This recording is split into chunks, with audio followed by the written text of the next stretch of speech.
Hi, it's Eric Swenson. This is podcast one of the Voxcast. And here I am with Shane Guffogg in his Strathmore studio, just about an hour north of Bakersfield. Correct. And you grew up here, correct?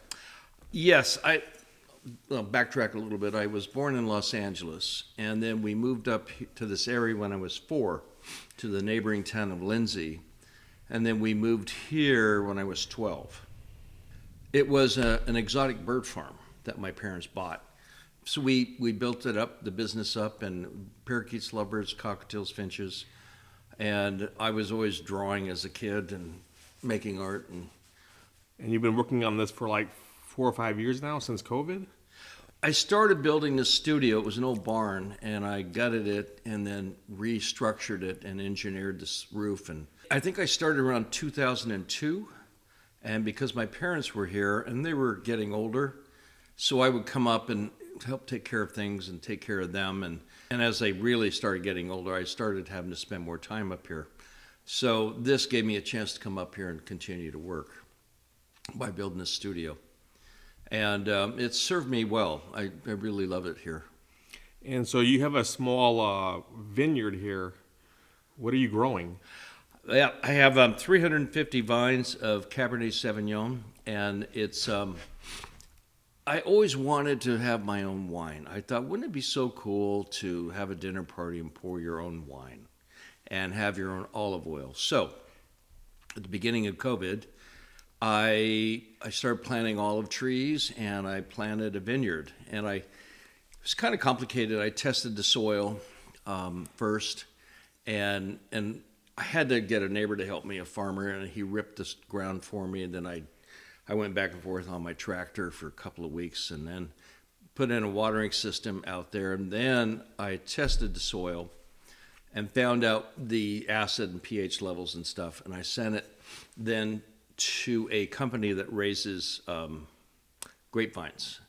And based on the longitude and latitude and the type of soil, they recommended a handful of grapes. And I looked them all up, and this one grape that I chose, the rootstock was 300 years old from the south of France, and it had been grafted a few times for drought and to be bug resistant, and it seemed like it would be the hardiest plant for here because it can be very hot in the summertime. So that's what I went with because I didn't know anything about growing grapes. So, and I talked my friend Wayne into joining me with this endeavor to begin with. And then once we got it planted, and then I got this other friend of mine, both childhood friends, my friend Troy, to come out and help. And they took online courses about winemaking. And then they would tell me what they were learning. And then it came time where, we picked some grapes and we tried it out. And it's like, hey, there's actual wine here. This is kind of cool. First year was barely drinkable. Second year is a whole lot better. Now we're in our third season, and that's in the tanks right now. And what I have here in my hand is last year's harvest. And we got last year's harvest 3,000 bottles of wine. And this year we picked in, I think it was the end of August, and we picked 7,000 pounds of grapes. And fermented them, and we use different types of yeast, and so we're learning as we go. But it's a lot of fun. And how is the wine cultivation here in the Central Valley? There's a lot of wine or grape farms out here, and like they grow for Ernest and Julio and things like that. And there's also a lot of table grapes out here. Not a lot of wines because of the heat, but further north and Lodi, which gets really, really hot, suddenly that's a booming place for winemaking. So I think this area can easily do the same. So how does the weather here compare to like Temecula or Napa or Sonoma or even like Santa Ynez? Well, it's a lot hotter here in the summertime. And then they, like Napa and Sonoma, they get that cool evening breeze. And so they're able to grow like Pinot Grigio, because it's a more delicate grape. The Zinfandel is a very hardy grape and can take a lot of heat. The Cabernet is a hardy grape. So I like a good cab, and that's what I went with. I was going to go Pinot, but it's too hot for this area. For that grape, it's just too hot. It wouldn't survive.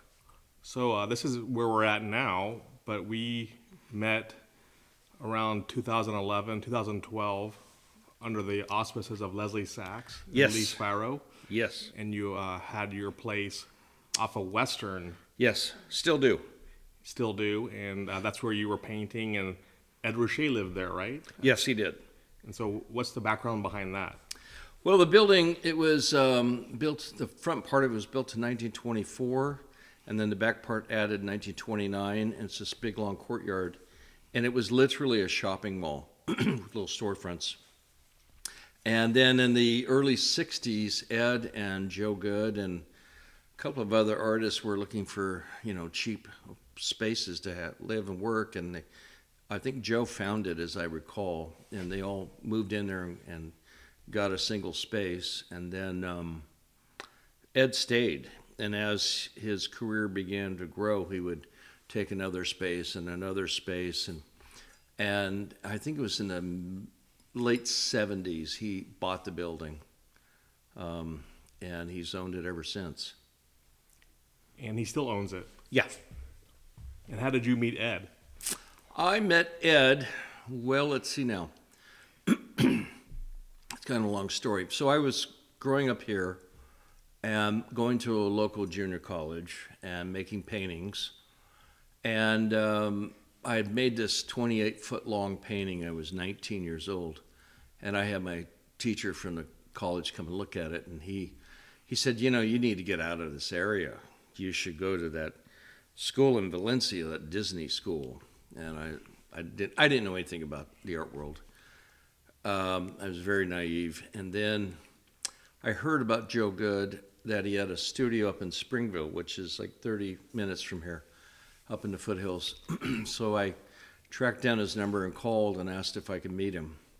And I think I was 20 at the time. And he said, invited me up, and he was very gracious. And he looked at my slides, and then he showed me his work and gave me some posters. And I just very boldly said to him, this is what I want. So what do I need to do?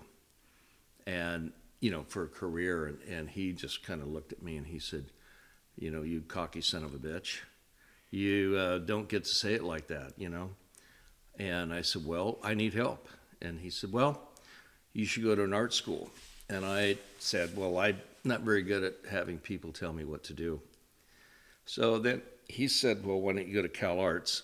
So that was the second time I heard about Calarts. So I called and set up an appointment, drove down there, got the tour, and I said, okay, this is where I'd like to go. And I sent my slides in and wrote a statement and got a letter saying you're in. So that was 1983. And then in 85, I went to New York through Calarts to do an internship. It was their idea with an artist, and that was a real eye-opener for me to see the art world firsthand and really how it worked. And then came back, finished up my degree, and was just kind of bebopping around, not sure what to do. Then I got a job that summer working for a carpenter doing construction. Then I moved back to LA, saved my money, but moved back to LA, got a job waiting tables. And then after that, I came here again and went back, and I got a job building movie sets. And it was during that time that I had a little accident with the saw and ended up losing my index finger, my left hand. So I couldn't work, I couldn't tie my shoes, it was a very hard time. And I had to move back here with my parents. So then I was really in a sort of a dark place, and my parents didn't know what to do with me, and then my dad suggested I call that guy up in Springville. So I did, and he remembered me, and it had been 4 years. So I went up to meet him again, and I asked if he knew anybody that needed a studio assistant. He said, yeah, I do. I just got a studio in Venice Beach. I can hire you for 1 day a week, $7 an hour. Uh-huh. And I Joe said, Good. yeah, Joe. Uh-huh. So he said, but you have to drive back and forth to LA. I said, okay. So the next week I started in his studio in Venice on Electric Avenue. And he said, come on, I want to introduce you to everybody. And first stop was Ed's studio. And so I met Ed, and In Ed's studio was where? on Electric Avenue. Okay. Yeah, just off of Abbot Kinney. Big, kind of like an airplane hangar space. And It's still there, right? Yeah. Okay, it's the same place, yeah. yeah. Well, he's not there anymore. He moved, but Oh, okay. yeah. But anyway, so I just said, I'm looking for a job as a studio assistant. And he said, well, give me your number. And I think it was about a month later he called me. What year was this? 89. 89? Yeah. And who else did you meet during that time? Other light and space guys, or? Oh, yeah. I met them all. Uh-huh. Yeah. All of them. And, Laddie John Dill was next to Ed, and Billy L. Bankston was just up the street, and Chuck Arnoli, and Peter Alexander, and Ed Moses was around, and they're all, the group. And I was the kid. Did you consider any of them your mentors? Did you? Ed would be the one, I think. And not, he and I are very different artists. His reasons for making art are very different than mine. But a mentor in the sense that, he treated it like a job. And he gets to his studio every morning at 8:30 on the dot. He's never late. He works till about 6:30 or 7, and just every day. Uh-huh. He treats it like a job. And I had never really thought of it like that. And, he's not sitting around waiting for inspiration. It's one thought, one idea would lead to another, and then another, and another. And Joe was very different than that. Joe was more sporadic and temperamental. The other guys, I also met Sam Francis, and he would pop in. His studio was next door to Joe's, and he would pop in, and his studio would be readied for him. And it was huge. It was where Sammy's camera became. There on Abbot Kinney and Venice Boulevard. I think it was like 22,000 square feet. It was massive. Uh-huh. And he would come into town, and his studio assistants would arrive before him and ready all these canvases. And they sometimes call me in to help him. And he would work at night and then sleep all day and work at night. And then he'd take off. And then I'd get a call saying, hey, he's done these big canvases. They're stapled to the floor. Can you help us to get them up and stretch them? So that was cool for me, And but yeah, I think Ed and he. And I remember also the first time walking into Sam's studio, and I was like, wow, this is possible. This is unbelievable. And one time there was this Japanese businessman came into town to look at Sam's work, and I got a call asking if I would help pull paintings out. These, 14 by 20 foot paintings, and I was pulling them out of these racks. And this guy would stand there and look at them, and he'd nod and said, hi. Or he'd shake his head no, and I push him back, and then the studio manager, he would just make a notation. And I think it was all said and done, the guy bought like $22 million worth of art. And I, as a young artist in my 20s watching that, I thought, well, God, this is actually possible. It was extraordinary. So as a young artist in your 20s, that was around late 80s, early 90s? Yeah. What were the big galleries at that time? James Corcoran. So that was the scene? Yep. Margot Levin, James Corcoran. Those were the two biggies. Gagosian was in town. He had a gallery in Beverly Hills on Robertson. It was behind a restaurant. And he was showing, young New York artists. He threw good parties. I would go there because of free wine and food, Right. But I would say Corcoran was a biggie. And then, of course, there was Ace Gallery, but that was always problematic with him.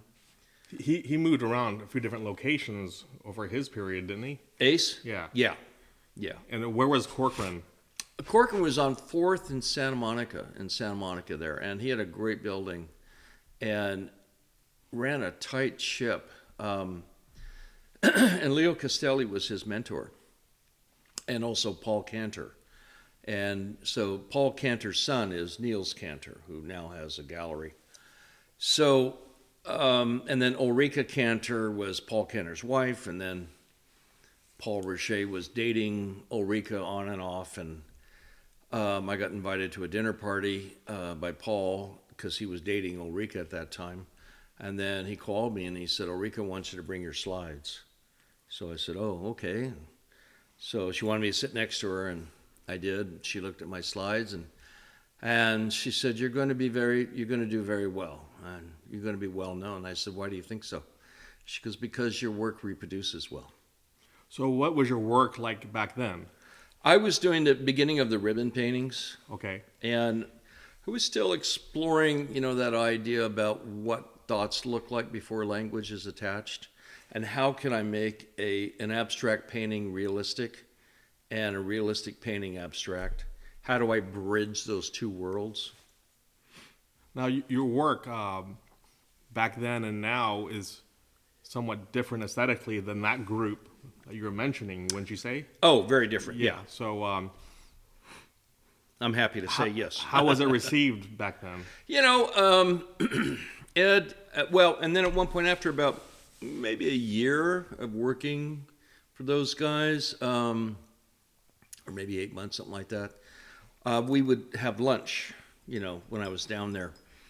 And then they both said, you ought to think about getting a studio down here.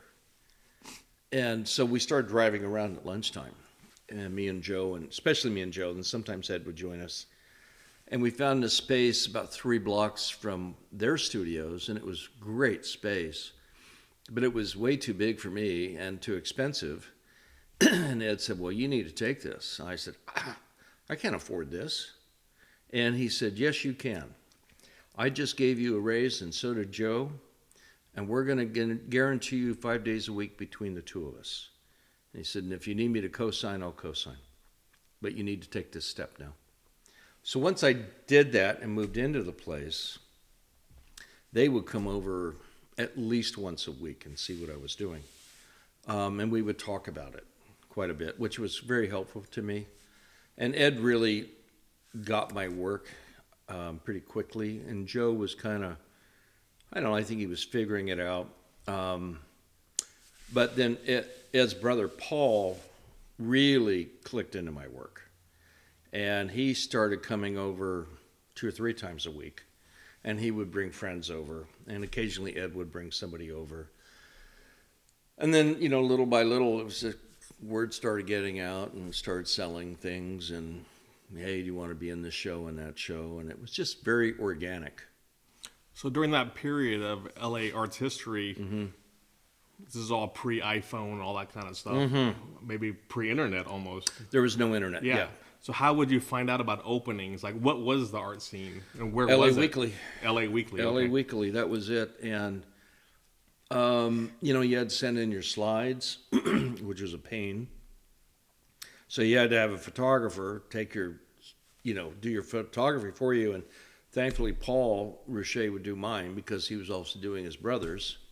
So that was very helpful. And Paul also would photograph Joe Good and all these other guys, their work, and he would get like a little painting or something and trade. So Paul ended up with this great collection of artwork. So what was it like on a weekly basis, like you wanting to go out and do something and find out where the art scene or art show is? So you open up the LA Weekly, go to the art section or something, and there's listings? Yeah, there'd be listings. And Ellie Louver was, down there, but they were a much smaller space. But they had great shows, and, David Hockney was showing there. But Jim Corcoran had, because he was sort of a satellite of Leo Castelli, he had access to de Kooning and to Jasper Johns and Rauschenberg and Warhol and Lichtenstein, as well as the LA guys, So, and he was showing Ed and Joe and Billy and Chuck Arnoldi, and so they were all showing with Jim. So Yeah. So where were the hot spots in the city? The hot spots, were in Venice, pretty much. Everything had moved to Venice at that time. And I'm trying to remember the name of the Howells, I think it was, or there was 2 or 3 restaurants there that were, and bars, that were pretty happening. I didn't have a whole lot of money to go out, so I would just stay in and paint till midnight. But like an art opening at that time was typically 2 hours? Yeah, 2 or 3 hours. 2 or 3 hours, Yeah. and then you guys would go out after? Yeah, we go to a bar. Okay. Barney's Beanery, that was still a hot spot. And was Bergamot Station around? No, wasn't open yet. Okay. Not at all. And then Santa Monica around Colorado and there was Fred Hoffman Gallery opened up, and there's 4 or 5 galleries that popped up in that kind of industrial area, and that became a bit of a scene there. And then it kind of flared up and vanished. And then Gagosian shut down overnight, disappeared. Nobody knew where he went. So it was back to Jim. So was he showing like blue chip artists at this point, Gagosian, or No. he was doing posters? Or something? He started with posters, yeah. Yeah. But then he'd worked his way up to where he was showing, I think he was showing David Sally, but David was a young artist. Maybe Eric Fischel. These were the young guys out of Calarts. And then some New York people, I think Kenny Scharf and Keith Haring. He was showing those people. But they hadn't, they hadn't really exploded. And then other artists that I'd never even heard of. And was the Getty around at that time? Only the Villa. Okay, yeah. So And then there was LACMA, the Villa. Mocha was, they had the temporary downtown, temporary Geffen. That was it. The Mocha building wasn't up yet. So here we are, like in early 2025. There are literally like 100 galleries in LA, all over the city. I would say more than that. Yeah. Institutions, nonprofits, museums. So back then, it sounded like maybe it was a handful of these A-list galleries. Yeah. And Yeah. Who were they? Well, Corcoran, Margot Levin, Fred Hoffman, and then Gagosian came back, and also Pace followed, but Pace didn't stay. And I remember Mark Selwyn was open Pace Gallery. Then he left and opened up his own space, and he's still going at it. But it's interesting. They're like gusts of wind that suddenly appear out of nowhere, then quietly go away. And what nights were the openings? Were they Thursday nights? Thursday night was a big night, and so you would hit up multiple openings. Yeah, I tried to, because when I moved to LA after Calarts, I didn't know anybody, so I thought I've got to make myself part of the landscape, and I went to every opening I could get myself to, and just would introduce myself everywhere I went. And little by little, people start recognizing you and say, "Oh, I heard about your work. I'd like to come by sometime." And if I had known, I think at the beginning, how potentially difficult it can be, I don't know if I would have had the guts to do it. But there's certain bliss in being naive about it, and you're being fueled by your passion. And this sort of romantic idea that art matters, and that maybe art can change the world, and maybe it's my painting that's going to change the world, and so therefore I'm going to do it. But you had some Hollywood film connections, didn't you? Yeah, I did. And I started meeting people, again, just because I was meeting people. Sometimes through Paul or Ed, and then I started meeting people on my own.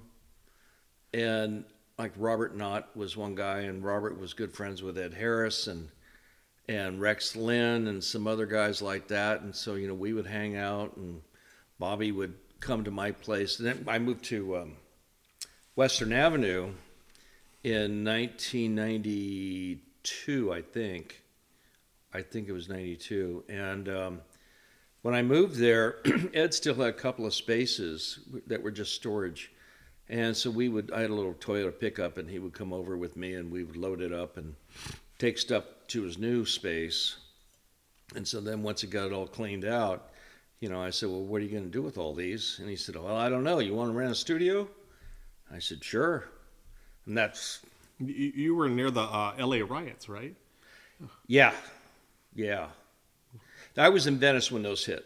Uh-huh. Yeah, that was pretty scary. I remember getting up on the rooftop and I could see fires breaking out all over the city. And then I was there when the earthquake hit in '94. That was pretty bad. Northridge? Yeah. And I was, at the beginning, I was the only one living there on Western Avenue. Mm-hmm. And it was a rough neighborhood. Whew.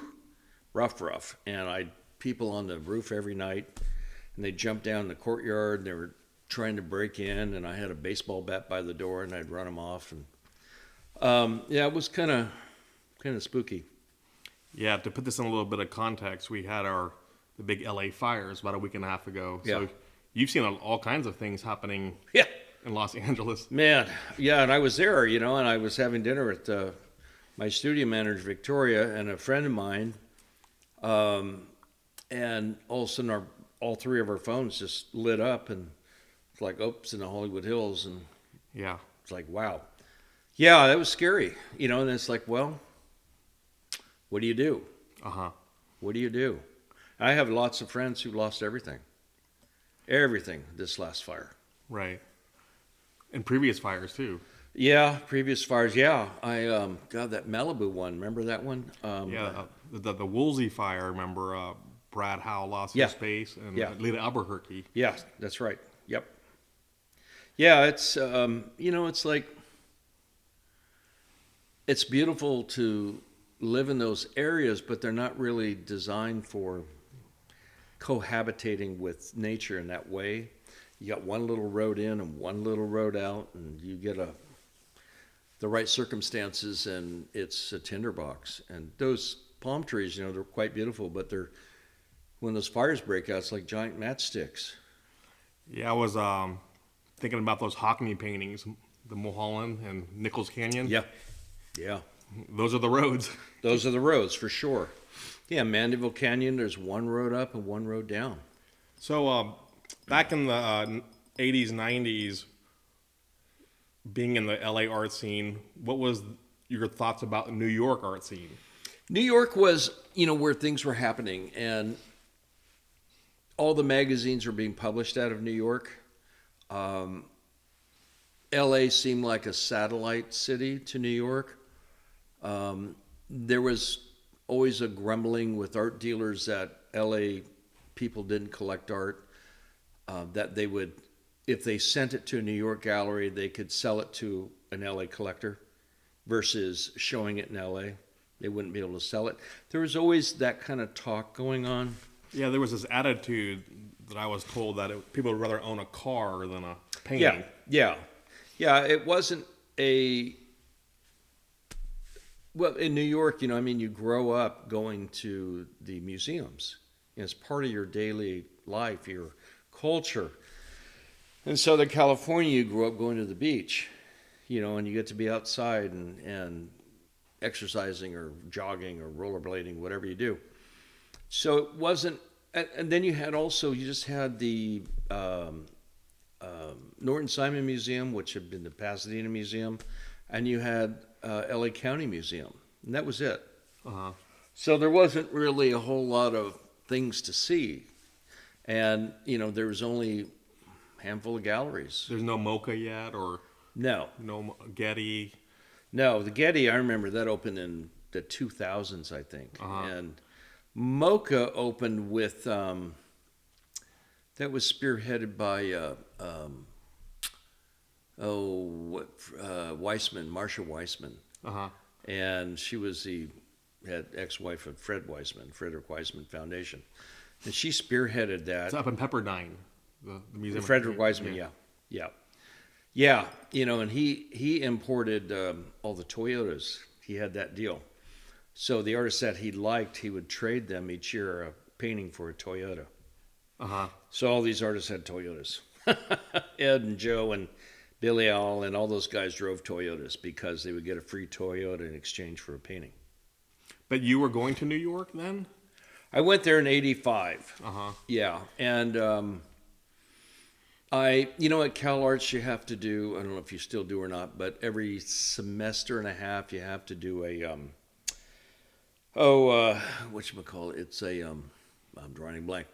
You have to, what's the word I'm looking for? You basically one of your teachers, your mentor, somebody that the school chooses, and then somebody chosen randomly. They come to your studio for 45 minutes. Critique. Yeah, for a critique. Okay. And they, at that time, they would bring a what's the person called that does the court recording? Stenographer? Yeah, sorry. They bring a stenographer in, and you literally have 45 minutes to defend yourself. These reviews, and it was very stressful, and a lot of people would snap. Any notable names that you remember or who critiqued you? Oh yeah, John Baldessari. Okay. Yeah, he hated my work. Doug Hubler, he was my mentor. John Mendel, he liked my work a lot. So did Doug. And Doug really took me under his wing, I will say. And he was one of the fathers of conceptual art. And he would have me over for dinner with his wife, and I'd see him in the hallways, and he'd say, Shane, my boy, you're looking a little skinny. Why don't you come for dinner? But they are the ones that suggested I go to New York after this review. Because Baldessari came at me with trying to sort of kick me off the planet Earth, Do you think they enjoy that? These critiques? Yeah. Yeah, I don't know. They're pretty vicious. Maybe it's good for you, though. Good for artists. If you can survive it. Yeah. They would have ambulances waiting in the parking lot. Yeah. And also the same was true with the, especially the acting program. They would accept twice as many students their freshman year and then cut half of them midterms the second year. And there would just be a list up in the hallway of who was cut. Mm-hmm. And they had ambulances lined up in the parking lot. And because people would just try to commit suicide, it was intense. And I remember this one artist. He went to a lot of effort, and they just didn't buy it. Next thing we heard that he was running down the Interstate 5 freeway naked. We never saw him again. So who were some of your contemporaries at Calarts? Thaddeus Strode was there with me. David Lloyd. Was Mike Kelly? Mike Kelly had already come and gone. Okay. And Jim Shaw had already graduated. They were the second class to graduate. First class, I think, was like David Sally, Eric Fischel, Ross Bleckner, those guys. And then the second wave was Mike Kelly and that. And then there was my group. Trying to remember many notable names. At that time, what was the ratio between men and women artists? I don't know. That's a good question. There were females there, though. Yeah. Okay. Oh, yeah. For sure. And a lot of a lot of people would, get there as painters and then within 3 months give up painting and become writers or art critics or something. And then they graduated, and went out into the art world, and they become the writers and the museum curators and things like that. So they started sort of pushing their agenda, and that's when you saw the art world change. And there was a book written about it called The Calarts Mafia. Oh, okay. A whole book written about it. So I'm not saying anything new. So at that time, because you mentioned earlier this so-called Disney school, which Calarts used to be Chenard. Yeah. And so Disney bought Chenard and created Calarts. Yep. Were Calarts students going to Disney into animation? Yeah, from what I understand, he created that school because he needed animators. Yeah, so it was like a recruitment. Mm-hmm. So if you graduated with a master's degree in animation, you were guaranteed a job. And how was that viewed among someone like yourself at the time? Like, Fine artists? Like going to Disney or something like that. Oh, it was a joke. You know. It was very interesting. Like, I lived in the dorms, and my roommate was a photographer, and then my suite mates, because you had to share a bathroom. One guy was a musician. Another guy was an animator, David Fulp. A musician I don't remember. He was all into Boy George, and everything was Boy George, and I just got to where I hated the music because he wouldn't stop playing it. But and David was from Kansas, and all these animators hung out together, and they walked around kind of making the noises and sounds of these characters that they were creating. And then you had the actors walking through the hallways reciting their lines. And then you had the dancers dancing through the hallways. And then you had the artists kind of walking with your shoulder rubbing against the wall to try to avoid contact with everybody. You know, and so we were like the dark group. And then there would be parties every Friday, Saturday night in somebody's studio, and lots of beer. And, you know, the animators didn't do that. They were too busy drawing, and the actors were too busy acting.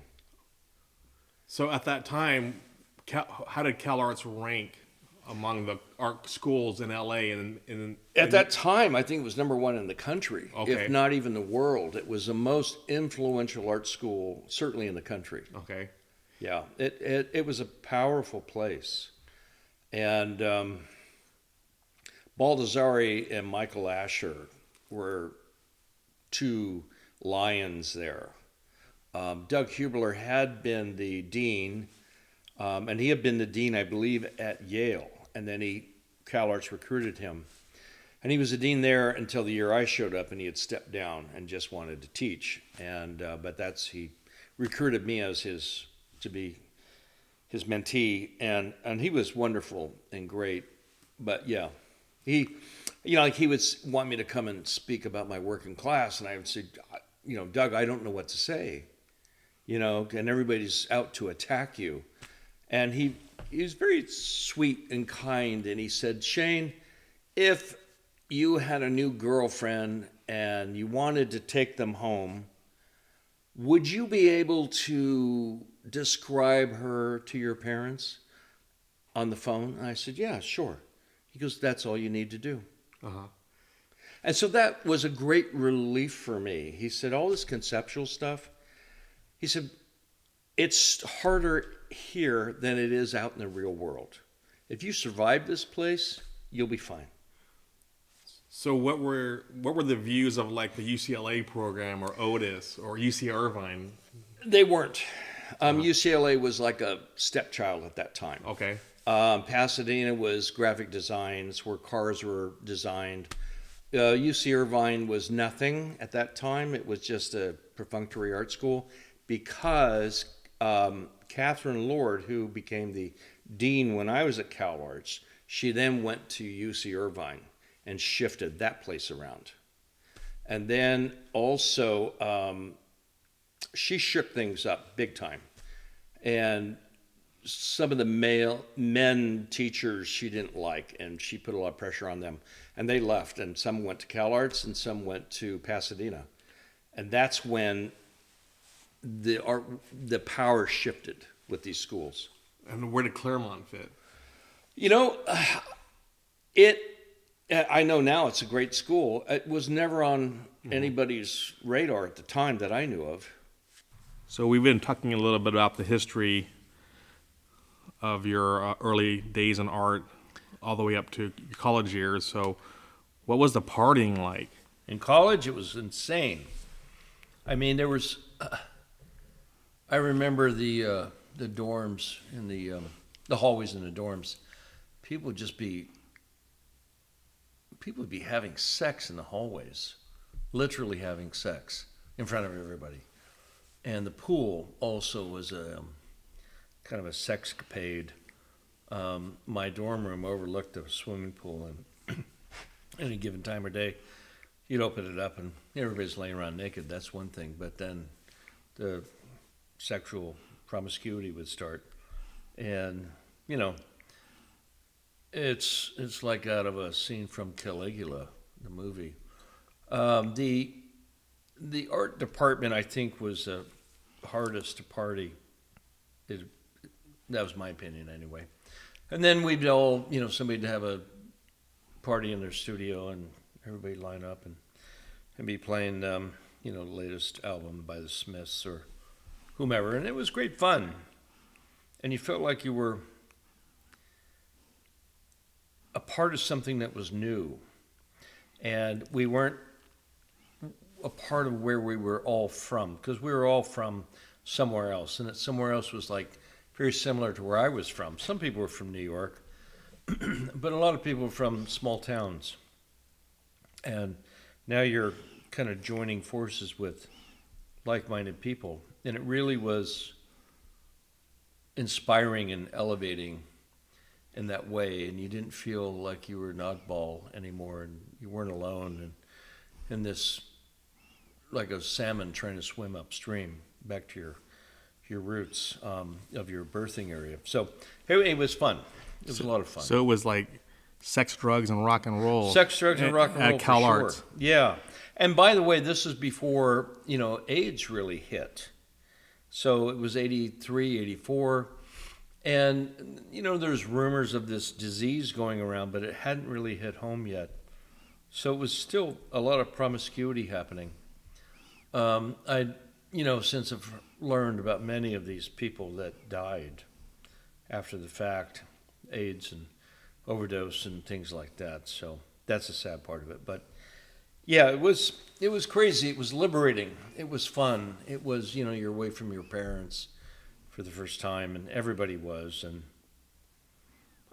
you're all trying to discover your voice. And that's sort of the power of creativity, is you get to find your voice, find out who you are, find out where you belong in the world.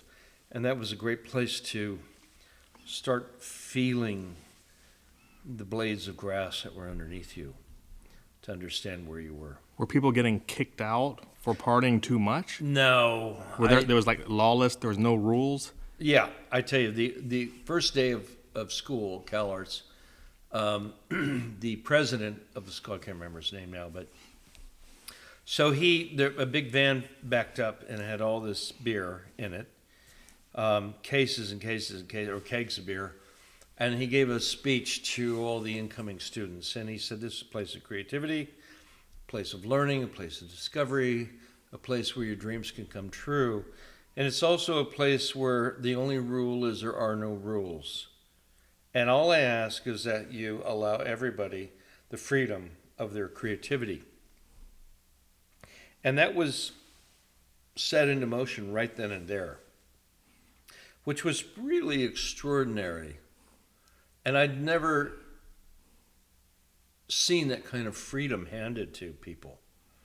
And then sometimes, quite frankly, that much freedom can be too much. And if you're not disciplined, that much freedom will destroy you.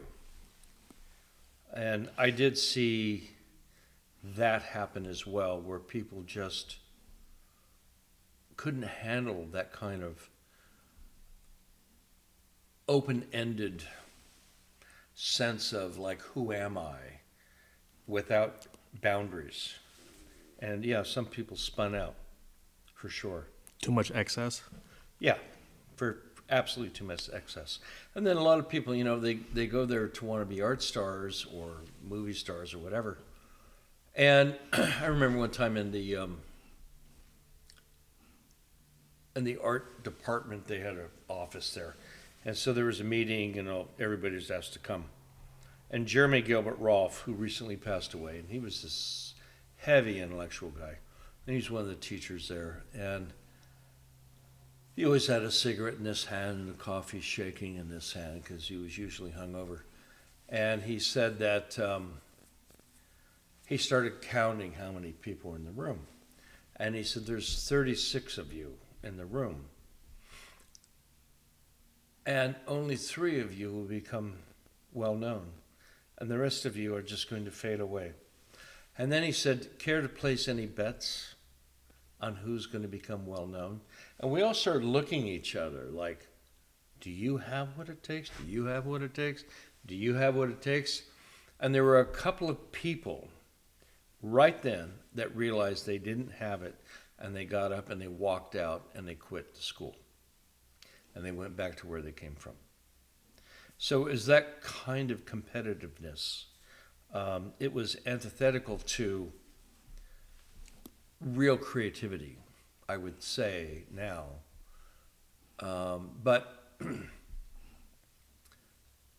it really was, I think, important to learn what not to do in terms of your creativity.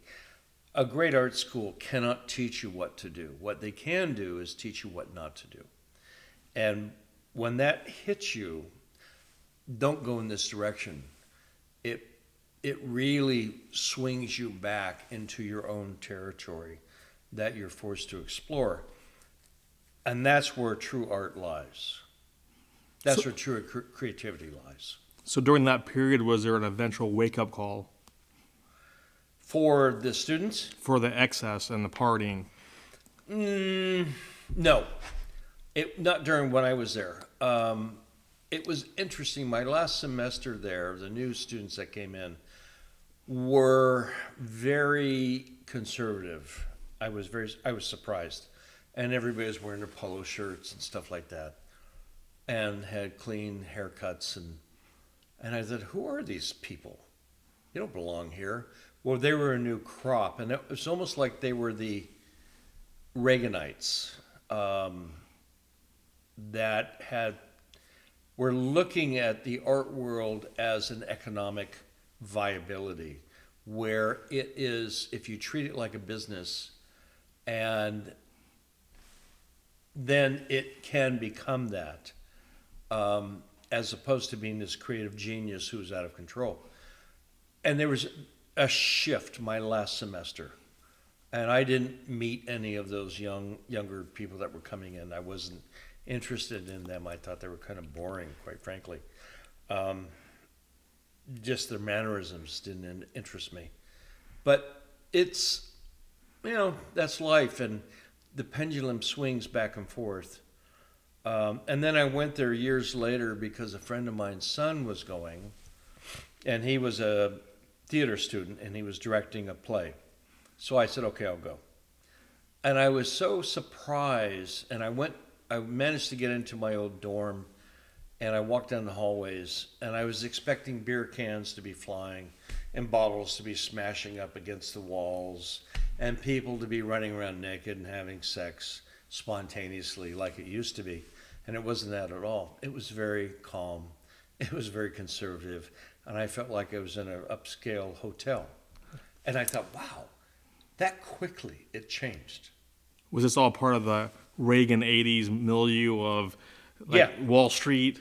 And Yes, excess. Everything was an excess. And it was like, for sure. Because artists were getting rich. They were getting very rich. And all the era of the yuppies kind of came in. Yeah, and like Mary Boone, I think, really set the standard because she, hired publicists for her artists, and suddenly they're on the cover of these magazines, and they were becoming superstars, and that was helping to fuel the sales. And, everybody, we all wanted to be a part of that. But, things change. And the generation before that was like Leo Castelli's stable of artists, and Ed Ruscha and Andy Warhol and Jasper Johns and those guys. And they were very serious about their art. And I'm not saying that David Saleh and Julian Schnabel were not serious, but they approached it from a different point of view. And then the next group that followed those guys, like Mike Kelly and Jim Shaw, that work was about complete alienation. And what does it feel like to be an outsider? And, and then the whole political thing kicked in. And, making art about being gay, making art about being black, on and on and on. And all the while, for me, I kept saying, you have to make art about art. You have to make art about the essence of your life, because that's really, and maybe that is about being black or gay, but if it's solely about that, then you have a risk, I think, of it becoming an illustration of an idea as opposed to the idea itself. And I think great art is the idea itself. It's not an illustration of an idea. And that's, I know that's going to be hard for a lot of people to swallow, but that's just my take on it. And, while I was at Calarts, they really the faculty tried to get me to stop painting, saying it's obsolete, it doesn't matter anymore. So why are you still doing this? And I said, I'm doing this because it's one of the most ancient forms of communication, and I think it still has something to say.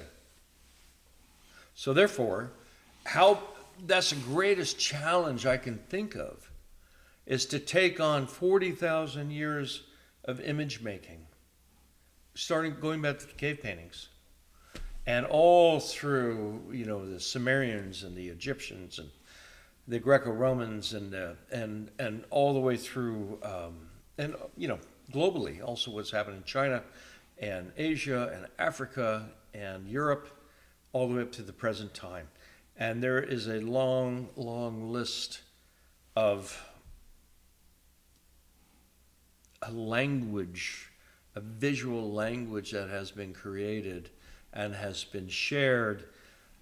And how do I add to that? To me, that's like the biggest challenge I can think of. Sure, I can take a new medium and use that to say the same thing that's been said for 500 years. But what if I take the old medium of paint, for instance, and say something new with it? That's a bigger challenge to me. And that interests me, that challenge. And how can I add to this ongoing conversation of art history? What are some of the challenges of working with an art dealer? Woo! You just stepped on a landmine with that one. Isn't that the dream of artists, to have representation? Used to be. Or is it celebrity? The challenges are that an artist, for the most part, they're creative individuals. Art dealers they should be business people. And it's like water and oil, right? All these really successful artists that I know personally are really, really great business people. And, like for instance, just tell the listeners we were having dinner and we were talking about this. And so with Ed Rucha, for instance, every morning at 8:30, he's at his studio, come rain or shine, 7 days a week. It doesn't fail. And he treats it like a job because it is his job. And as Picasso said, inspiration's for amateurs. You show up every day. I show up every day. I'm out in my studio every day, no matter what. Unless I'm on a plane or in a car, I'm in my studio. And therein lies what's the word I'm looking for? It's like the percolation of creativity and thoughts, and you can't just make a big painting out of nowhere.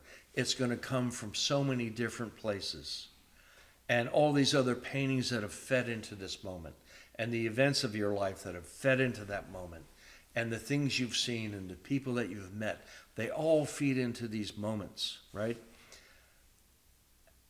And it's very difficult to then flip the switch and become a business person. Very, very hard. It's hard for me. I do it because I have to do it. I don't necessarily relish doing it, but I have to do it. Because I always wondered why they never taught business classes at art school. I know. Because they want you to focus on art. Right. That's I hear they are now, I've heard that they are. Or- Some business basic, courses like that, business courses. But I don't know. It's, but a dealer, it used to be where, and this is how I grew up, was that, you want to land your Leo Castelli and you're set for life. How great would that be? Like Jasper Johns. Gee whiz, that's his first art dealer. And he goes from zero to, $50 million with one dealer managing and helping him with everything. Now, some of these big galleries, Hauser and Wirth, Gagosian, they have art handlers, meaning that they have people that work in the galleries that are specifically assigned to work with this and this and this artist. And then they have their people who help them, right? Well, these art galleries are global now. They're global. Yeah, they're not. Back in your day, they weren't No, global. no. There was one guy. One guy, or there's one gallery, and they, like Jim Corcoran had, 6 or 7 people working there. But he had galleries that he was connected to, like Leo Castelli in New York and other galleries, and so he could help to get his artists shows globally. Well, and here's an interesting story that I remember when Ed was showing what Leo died. So a letter went out to all his artists by Gagosian, and some of the artists went with Larry. Ed was one of those artists. Some went with Pace. Those are the 2 big names at the time. And I remember when Ed had a show with Anthony Dauphin in London, and Larry wasn't in London. And so that became a big problem. Ed did the show regardless, and that's the way it goes. And that was the beginning of the Mountain series. And what Larry did was he opened a gallery in London and said, this is now my territory. Then he opened a gallery in Paris, and he opened a gallery and a gallery and a gallery. So this is how he cornered the global art market. Now, it's a giant machine that you have to feed for that, And I've heard all kinds of numbers, how much his monthly net is per space, million up. And okay. So, and remember in 2008, 2009, when the economy tanked, everybody was wondering, can Gagosian survive? Hauser and Wirth wasn't even a blip on the map yet, at all. David Warner was a small gallery. Gagosian survived. He expanded. As smaller galleries folded, he gobbled them up. And the people that worked for them, he brought them in to work for him. And, so it became this big corporation. And now he's the biggest gallery in the world. Hauser and Wirth, they've got money outside money, I think coming from the pharmaceutical industry, stuff like that. They have, from what I understand, very, very deep pockets. So they can afford to take more risks with artists. And David Warner, he started off very small. And he's my age, and watching him just slowly expand and expand. Now he's down the street from you in Western. Yes, he's down the street. The whole city block. Yeah. And there's like 10 other galleries that have popped up in the last 6 to 8 months. Sure. And all those storefronts up and down Western Avenue, I kept thinking to myself, God, I wish I had money.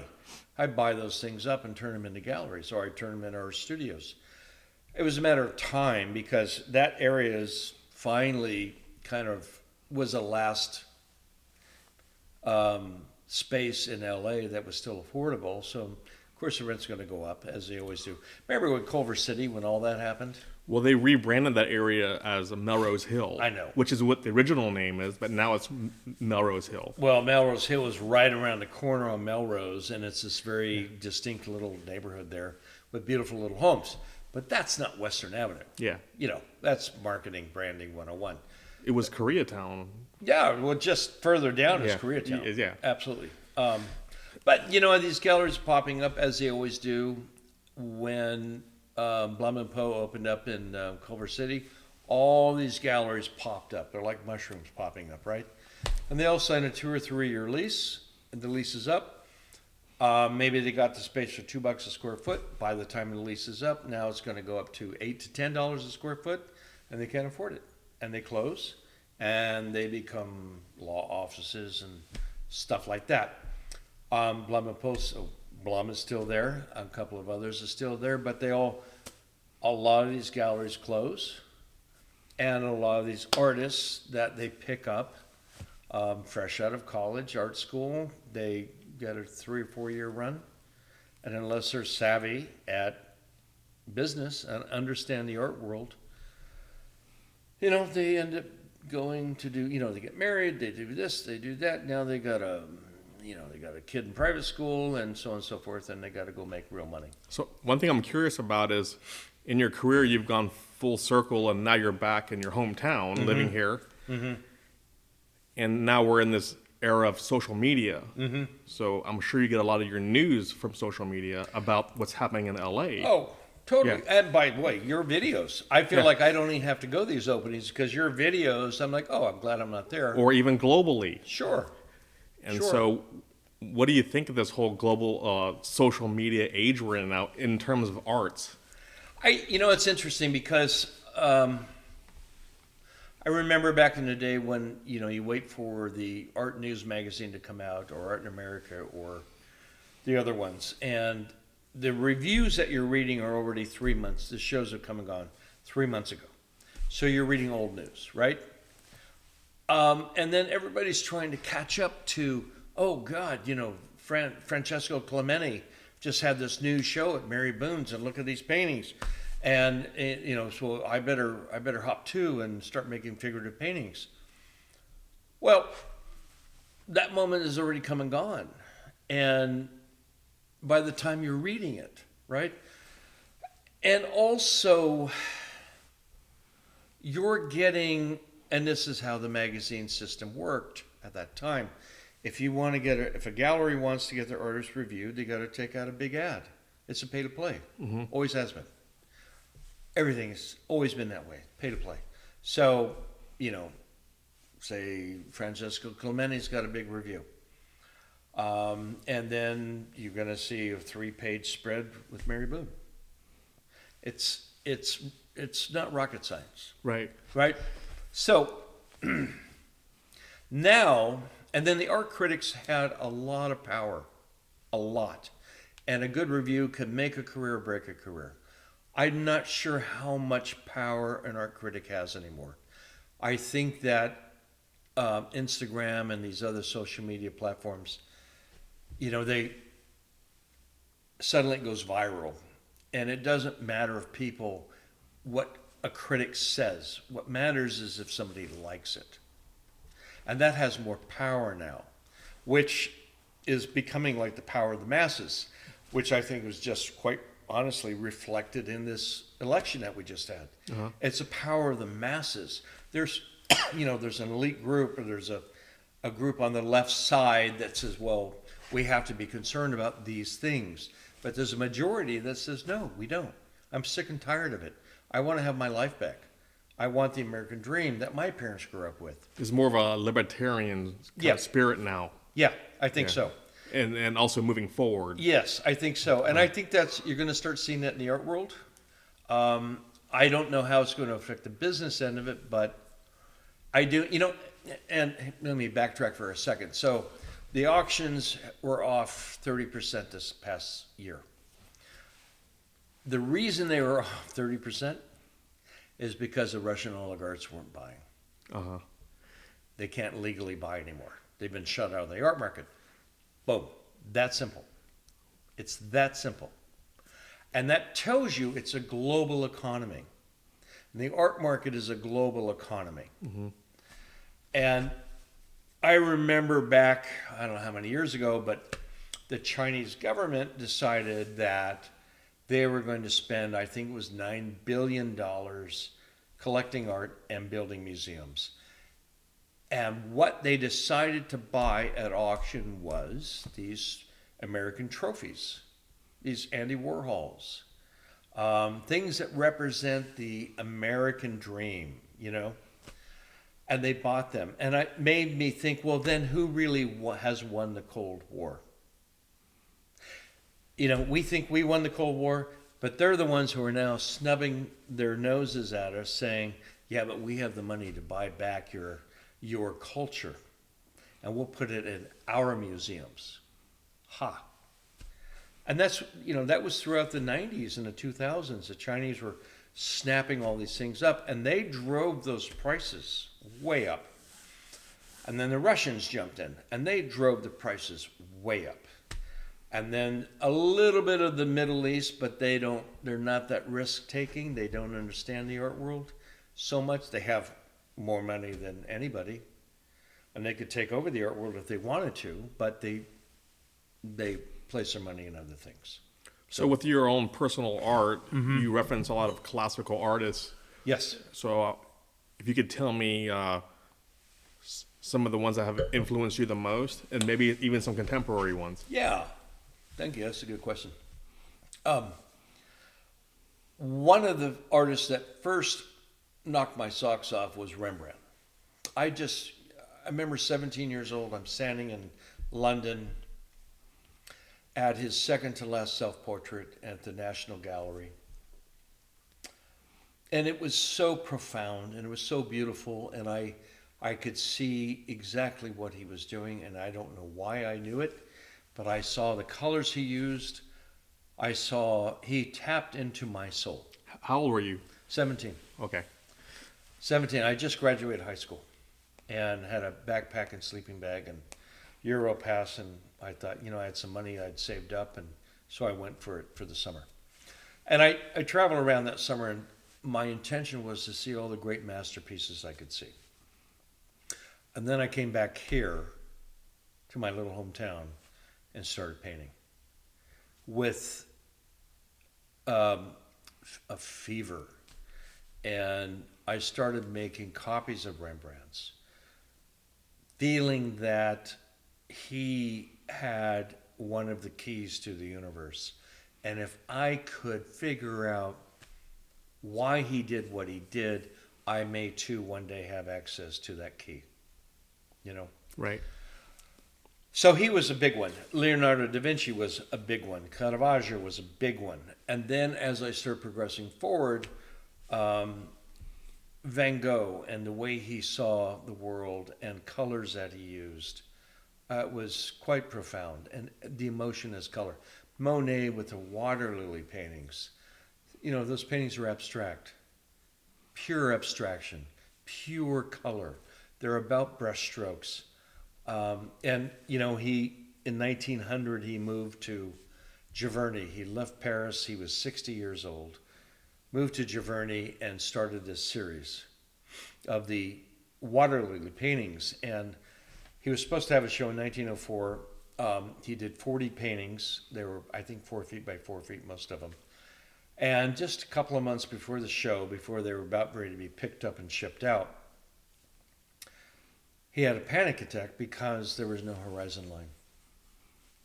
And he realized that hadn't been done before. So he took a knife to those paintings and he slashed them all. And then he went into a deep, dark depression. And it took him a long time to come out of it. But when he did, then he came out with these giant, beautiful water lilies. And, you hate to think about him going through that kind of torture, but he did. I think also George Inness, an American landscape artist, highly influenced by Ralph Waldo Emerson and the poetry and the writings of that time. And that was when I first learned about my own synesthesia, was reading about that group, spiritual group. And that got me thinking about painting as spiritual. Also Kandinsky and the spiritualism in art. I read that book when I was 18. And it opened my mind profoundly. Cave paintings.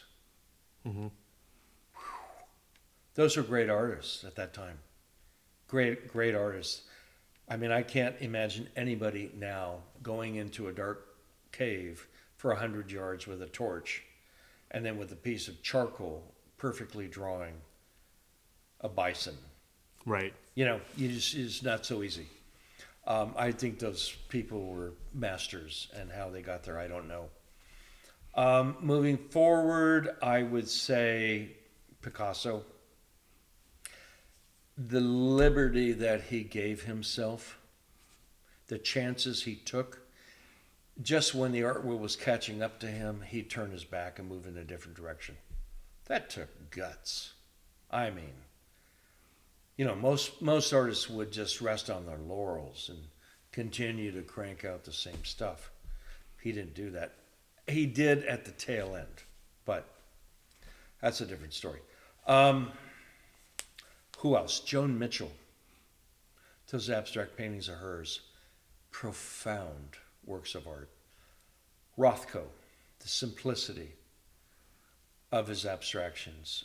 It gave me, all these artists that I'm mentioning, they informed me and they gave me the license to say, I can do this. This is who I am now. I am not them. I'm in a different time. And Rucha, his work ethic, my friendship with him, his belief in me, gave me the pat on the back to say, I can do this. I can do this. I know I can do this. Gerhard Richter, another, he's shifting back and forth and going all over the place, and suddenly he's making landscape paintings and paintings of candles, and then it's like he realizes the paint itself maybe is more interesting. So he starts doing these squeegee paintings so that they are about the paint, not about the image, and the paint becomes the image. And you talk about conceptual art, that's it right there, but he's still making paintings. David Hockney, his freedom that he allows himself, his joy. I can go on and on, but you get it. Yeah, I know that you experimented with glass art. Yeah. So tell me a little bit about how that came about? Yeah. It was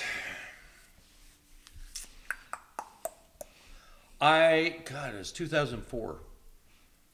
And this collector in LA or Laguna Beach, he was very interested in my work, and he was also collecting glass.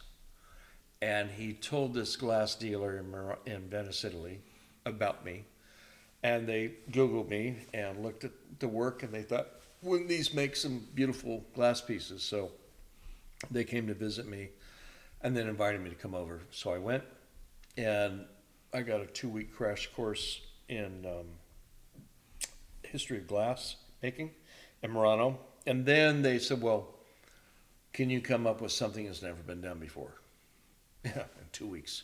Yeah, sure, not a problem. So it took time, but I was interested in, at that time I was doing these very ribbon-esque paintings, and I was interested in the space in between the ribbons.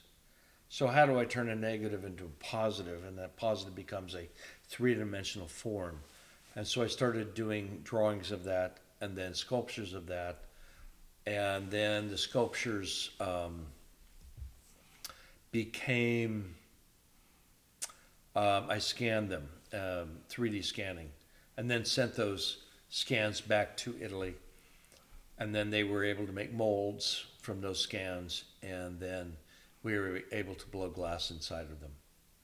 And I feel like I've just scratched the surface of that. There's a lot more to explore, and I hope I can at some point. It's just a matter of time and finances, and and who's going to pay for what and where they're going to be shown, and all these. You start dealing with projects like that, they begin to run into the thousands and thousands of dollars, and so it's okay. Well, yeah, if I was independently wealthy, sure, I'd create a room full of them, but I'm not, and I still have to show up every day and make paintings for a living, which is a great thing. I'm very pleased with that. And then you asked another question about sanity. Yeah. How do I keep my sanity? Yeah, how do you keep your sanity? Through all this, it's I'm able to compartmentalize and then prioritize. It's this innate thing in me. I don't know where I learned it from, but I have it. And so when, I was just on the phone, business call that you heard, and, they're intense sometimes, and there's a lot on the line. And how do you keep your head, and how do you stay cool, and how do you see your way through it? And how do you find solutions to these seemingly insurmountable problems? Right? Especially when you're working at the international level. Yes. And right now I'm dealing with a situation where there's 4 different countries involved. Yeah. And so you got 4 different time zones, you got 4 different languages, and you got 4 different sets of laws, global laws, it all has to gel together. And that becomes complicated, very, very complicated. And, we're getting there. It's, the old saying, there are no problems, only solutions. But I'm able to compartmentalize and prioritize, number one. Number two, I have my vineyard out there and my orchard, and I can go out there and walk around, and I can go prune trees, I can go rake leaves, things like that help keep me balanced. They didn't teach you those life lessons at Calarts? When shit hits the fan, go make a vineyard or something like that? No, not at all. When shit hits the fan, get a good shrink. No, no, nothing like that. And I think, quite frankly, if I could point my finger in a direction of any person, I think I learned how to deal with these situations, it would be Ed Rucha. Uh-huh. He never lost his cool, never lost his head. He always was on point. Other artists that I know, I won't name names, they would throw hissy fits, they would scream and yell. They'd go on benders and so on and so forth, and Burning bridges. Yeah, burning bridges. Oh yeah. Oh my God. Big time. Some of the old school Venice guys, man, they would burn Rebels in bridges. Paradise. Exactly. They would burn bridges like you cannot believe. The cool school. Yeah. Those guys. Woo. Boy, do they burn bridges. But, I also have to remind myself that in their time, it was never expected that they were going to make a living at it. Ever. And one time I was out in the desert with Ed Rucha, and we were driving out there, and I was probably in my late 20s.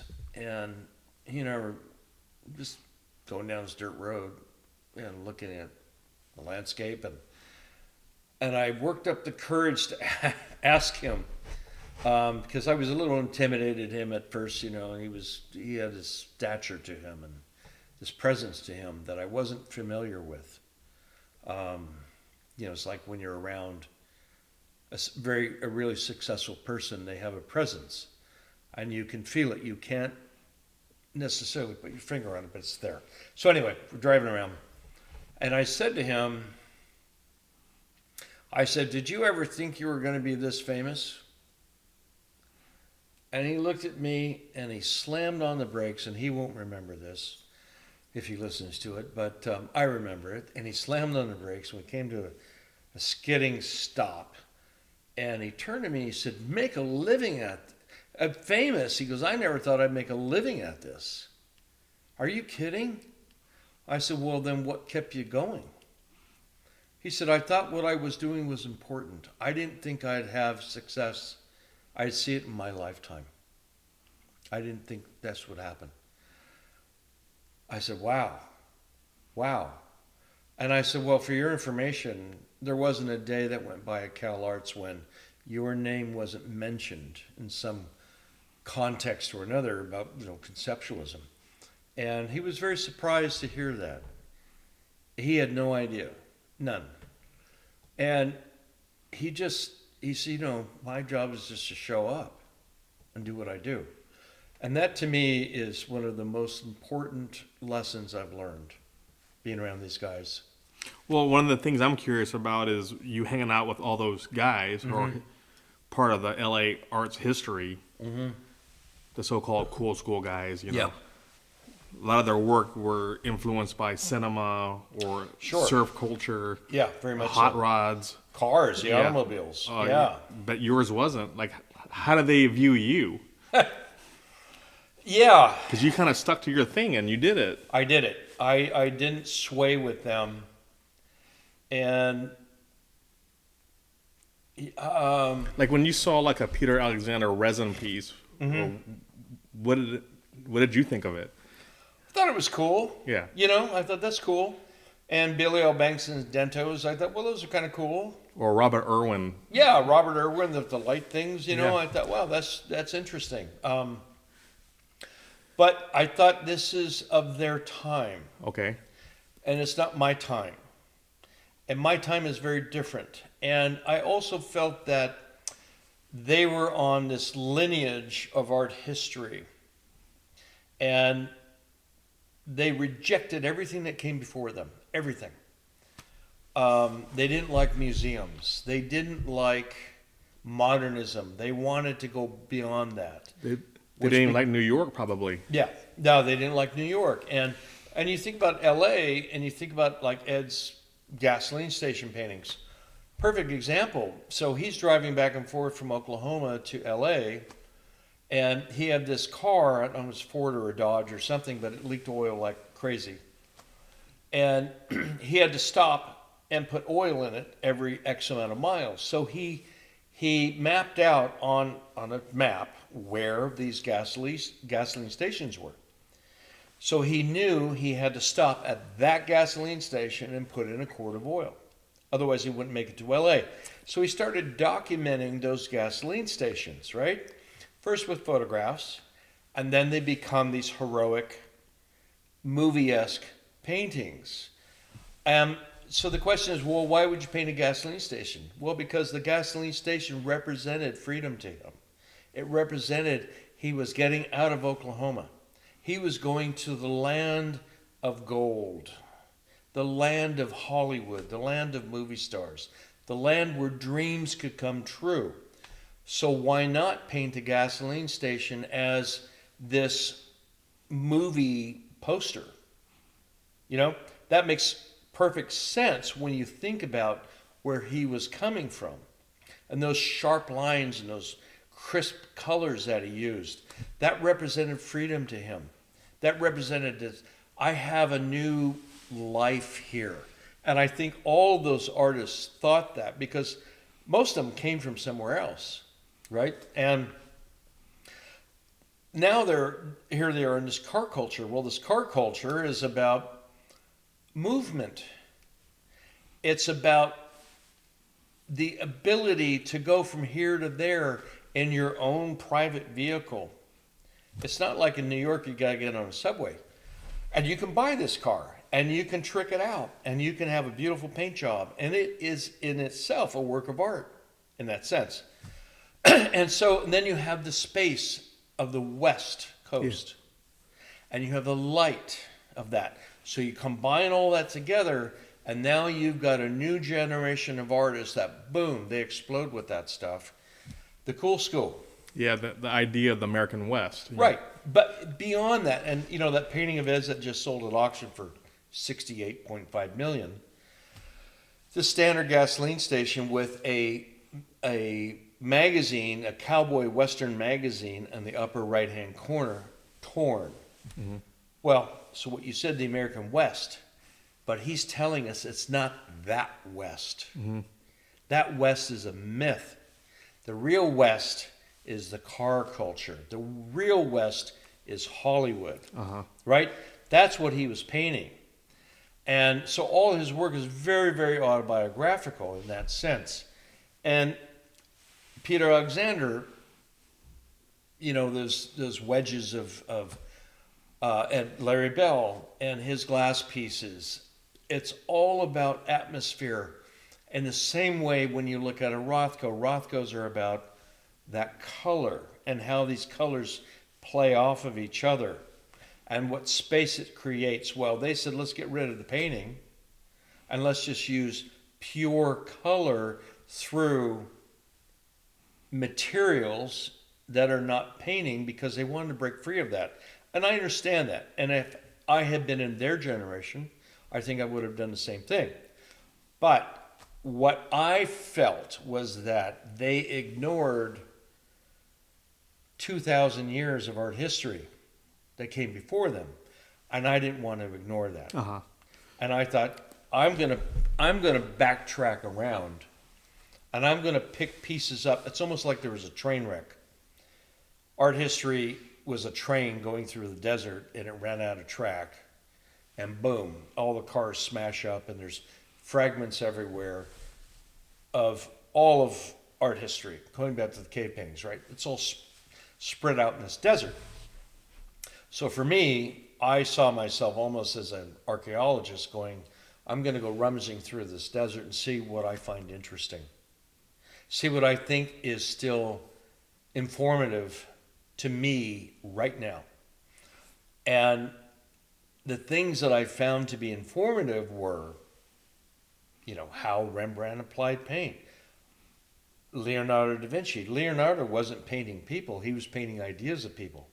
The Egyptians weren't doing sculptures of the kings and the pharaohs, they were doing sculptures of the ideas of what these people represented to their culture, right? Very different thing. And on and on and on. So for me, it's like, like this painting that I'm working on now, and I mentioned Cubism. Well, science is now in a different place than when Picasso stumbled upon Cubism. And Einstein's theories of relativity, 1904, when it was published, 1904 was Picasso's first Cubist painting. That was then. This is now. Now we're talking about quantum physics. Now we're talking about potentially 14 dimensions. So many things, and that there's potentially this string theory, that there's a vibration somewhere, and this vibration, as it vibrates through dimensions, these dimensions creates patterns. And by the time it reaches our dimension, our third dimension, these patterns manifest into physical form. Again, that's a profound thought, right? So, but this is information I have that they didn't have. So what do I do with this information? How do I communicate with that? I can't ignore it. But did you have these kind of conversations with Ed and them back then? No. No? Oh, no. No. No, they would just look at me like, well, good luck. No, they were on their path. Well, during that period of your Yeah. life, did you have any kind of appreciation of like, I'm in LA, this is cool, going up and down the 101 to the beach areas, out to the desert? Did you have a sense of pride? Like, Yeah, I felt I was part of a community, for sure. And I still am a part of that community. But now, thanks to different art dealers that I've worked with and so on and so forth, now it's becoming more of a global community. right. Which is a whole other, bag of worms there. It's just, and it's like when I first had a big show overseas in St. Petersburg, Russia, I had this big museum show. And I have these two grand halls in this museum to fill up. And these two halls were combined 100 yards, the length of a football field. It's a lot of space. And so I got this floor plan, and I'm looking at it, it's all in meters, and I'm doing the math, and then I thought, holy smokes, this is the length of a football field. How am I going to fill this place? What am I going to say to these people? And it took me a year and a half to, I built a maquette, and then a year and a half to pick and choose the paintings and what journey I wanted to guide the audience through. Because that's my job. Now, will the curator agree with it? Thankfully, they did. And they were grateful I took the time to do that because they weren't quite sure what to do. And my show in Venice, I did the same thing. And I told the Patrick Carpentier, the art dealer who sponsored the show. I told the curators, I told the director of the museum, here's my vision, here's what I want to do, and here's why I want to do it. And they all went, okay.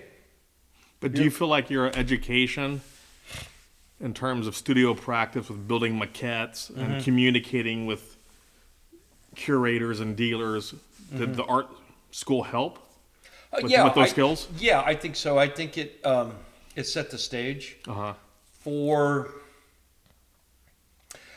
I remember having to speak about paintings that I had just finished or something and at Calarts. And, I had very little money, but what little money I'd go buy a case of Blatt's beer because it was the cheapest stuff you could buy. And I'd just have it waiting back in my dorm room, knowing I was going to be on the verge of a nervous breakdown after having to defend myself to my fellow classmates. And it was always the case. Half of the class would love what I was doing. The other half would try to assassinate me, and vote me off the island. So it wasn't like fun and games. Oh no, God no, no. It was pretty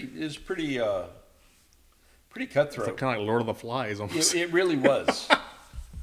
It really was. It's like Navy SEAL training for artists. Yeah, it really was. And like I said with Doug Hubler, he said to me, he wanted me to stick around. Whatever, he wanted me to continue to work with him and so on and so forth. And I said, Doug, I appreciate you very, very much, but I need to get out into the world and make sure I can still walk and talk my language, not the language of Calarts. Yeah. Yeah. Any regrets? Any regrets?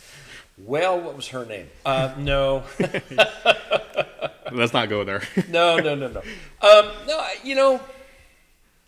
I don't know. I think maybe when I was younger, I could have been a little bit more aggressive, but I think I held myself back because I wasn't sure about myself. And I wasn't that artist that sent my slides out.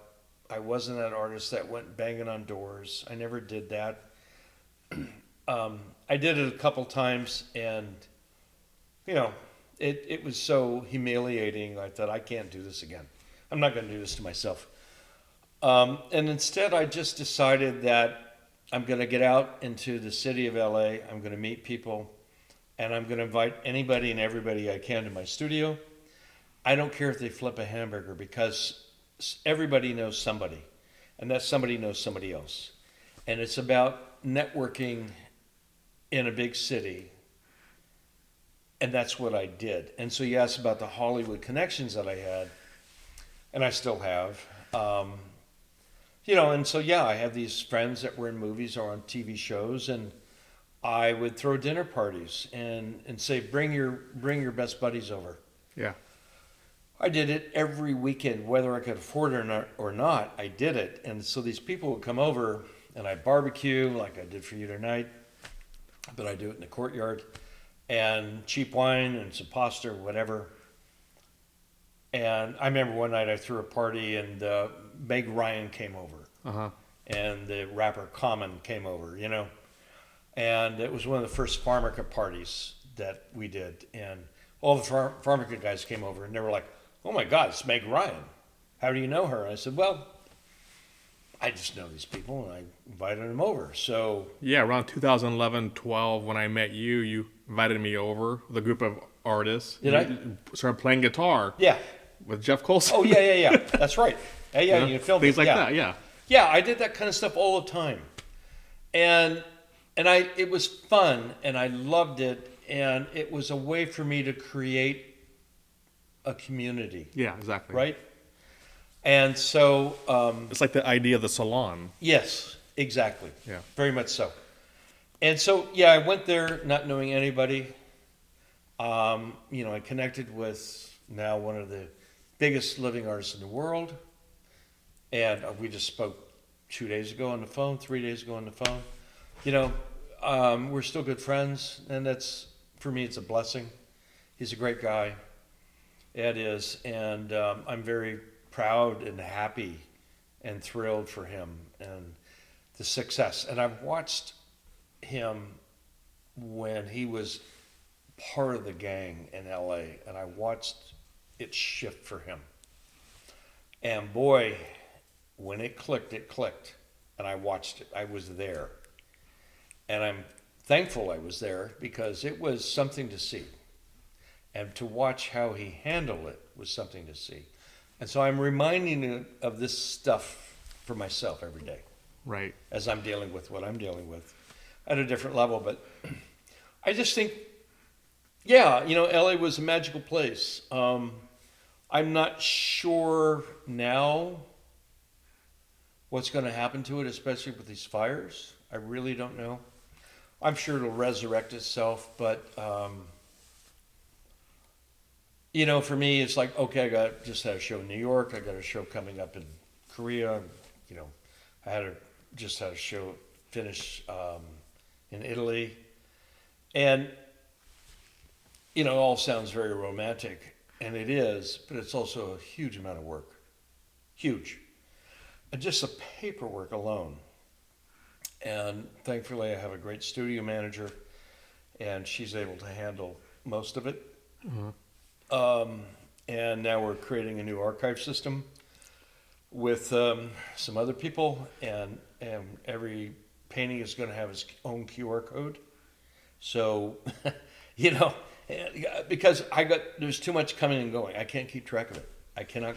And then we'll be like, well, I'll get a phone call, well, is this painting available? Well, now you can digitize everything. Yeah. Well, it's digitized, but it needs to be more than that because I got stuff here. I got stuff in LA. I don't know what's where. I got things out on consignment, and I literally cannot keep track of it. So I thought there's got to be a system that can generate a QR code so that we print it out on page, and here's the image, and here's the basic information. You scan it with your phone. The phone takes you to the cloud, and I can see exactly where the painting is, where it's been shown, what it's doing, and if it's leaving or if it's coming back, we plug that in so that I know what's happening. Or you can be cynical and just burn it all down. I don't have that much insurance. So on that note, thanks for talking. Pleasure.